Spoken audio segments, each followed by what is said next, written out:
Hey, this is Dikshita Kusaraju, and this is a presentation about out of control overcoming control flow integrity. The introduction.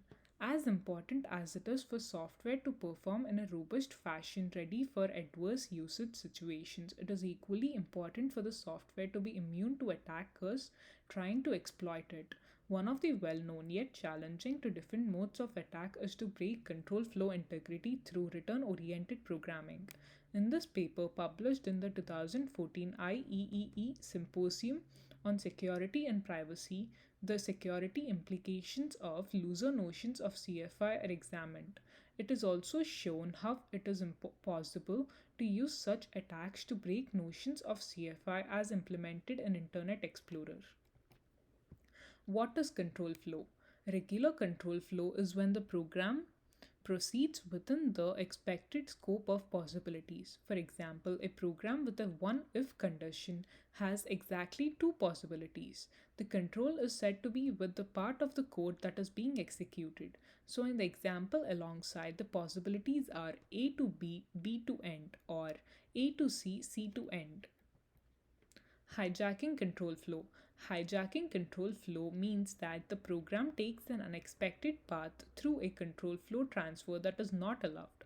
An example of this kind of attack is a return oriented programming attack. Control flow integrity. If measures are put into place which prevents an attacker from hijacking a control flow, then such attacks can be prevented. Such measures are called the control flow integrity. Because programs can be vulnerable to such attacks, CFI is a popularly researched subject. In this paper, it is made clear that state of art implications of CFI are inadequate. This is stated to be due to the lack of awareness among software developers as well as the complexity and performance cost of implementing CFI. In the meme, we can think of the popular compromise of loose control flow integrity is kind of like the flex tape. Overcoming control flow integrity. In this paper, the authors attempt to demonstrate the weakness of state of art CFI implications by choosing a recent one proposed by Abadi, Chao Zhang, and Mingwei Zhang in designing a method to break them using a code reuse attack. To do this, they first identify the permissible control flow transfers and then proceed to collect various types of code segments or gadgets. After that, these gadgets are linked together and optimized for code reuse attack and then deployed to inject and execute shell code. Overcoming control flow integrity.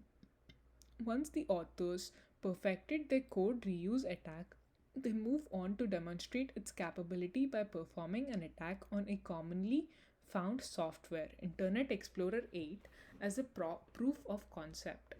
This software release comes with defenses to protect control flow integrity such as DEP and ASLR enabled. The authors not only successfully broke the software CFI but also described the various steps involved in their method to highlight the weaknesses of state of art implementations. Finally, they discuss with the ease with which the gadgets required for performing this kind of attack can be collected. Implications. The author states that these loose implementations are a compromise to maintain the speed and efficiency of program execution. While many stricter CFI implementations are available, they are not very popular since they come with a high cost of performance. However, the success of author's method is used to emphasize the need for better and efficient implementations. Possibilities for the future.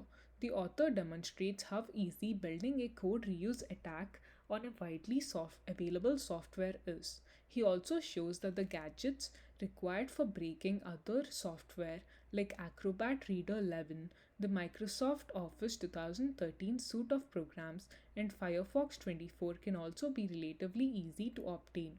The authors suggest that implementations of better CFI in the future will most likely require the collection of runtime information. Ideally, this should be carried out efficiently to reduce the performance cost. Positive critique. Due to the increased sophistication of the techniques used by exploiters, often far beyond the consideration of the administrators, the author makes a valid argument for the importance of CFI to protect software against code reuse attacks. The author uses an easily understandable technique to demonstrate his main point by thinking like a criminal and actually performing an attack using a model based on this point. The author further increases the credibility of his proof of concept by running his exploit in 2012 pawn to own competition and winning it. The negative critique. The author claims that the popular compromises of looser versions of CFI and the implementations by Abadi, Chao Zhang, and Mingwei Zhang are state of art while failing to provide sufficient evidence to support this claim. The author also states that they anticipate looking forward for new CFI solutions to employ static information as much as possible. So, CFI that utilizes static information is far more robust and more powerful as compared to CFI that uses dynamic information. But if that is done, the program's performance is going to suffer. But if that is not done, the program will be weak against return oriented programming. The article doesn't describe any implementation that prevents the attack. The author develops a method to break the CFI implementation of the Internet Explorer 8, which is a slightly out of date version of a software that is rather unpopular. After demonstrating this break, he simply assesses the availability of the gadgets to perform such an attack on more advanced software like Firefox 24 but doesn't demonstrate it. The author anticipates CFI to employ static information as much as feasible in order to increase its effectiveness. However, the author doesn't demonstrate this increase in effectiveness by creating a model and implementing it. The summary. Today, there are many ways by which software is protected from adverse attacks performed by exploit writers. However, the attackers have also upped their game by coming up with more sophisticated ways of attacking. One of these is to hijack the control flow of the program. As proposed by Abadi, enforcing control flow integrity protects against control flows are not anticipated by the original program. All such attacks are prevented by restricting program flow in this way.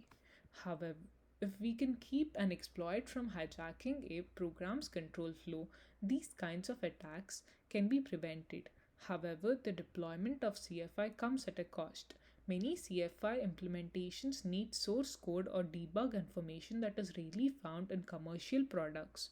The process is costly, with overheads ranging from 25% to 50% of the total cost. As a result, much of the recent research has focused on making it quick and practical. So, most commercial software settle for a looser notion of control flow integrity. Although recent work on practical CFI can be applied to binaries, it enforces this looser notion of control flow integrity. How good is this looser notion of control flow integrity in preventing code reuse attacks? How hard is it to bypass?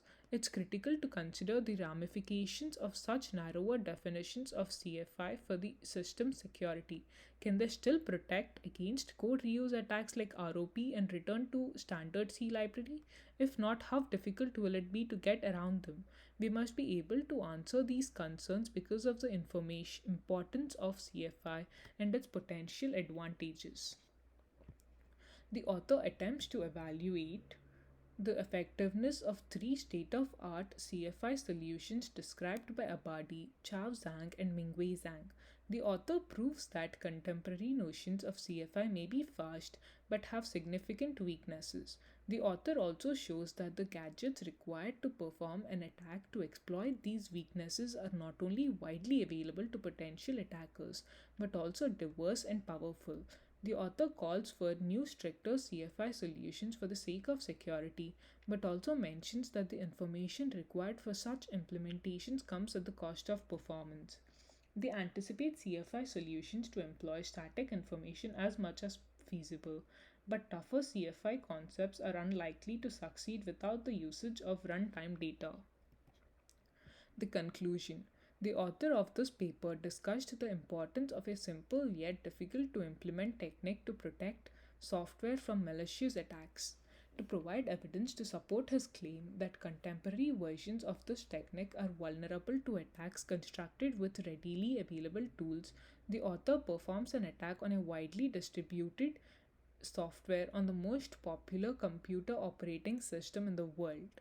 A review of the author's work points out a glaring need for the further research to improve the existing versions of the CFI and also suggests some methods on how to do this. The end.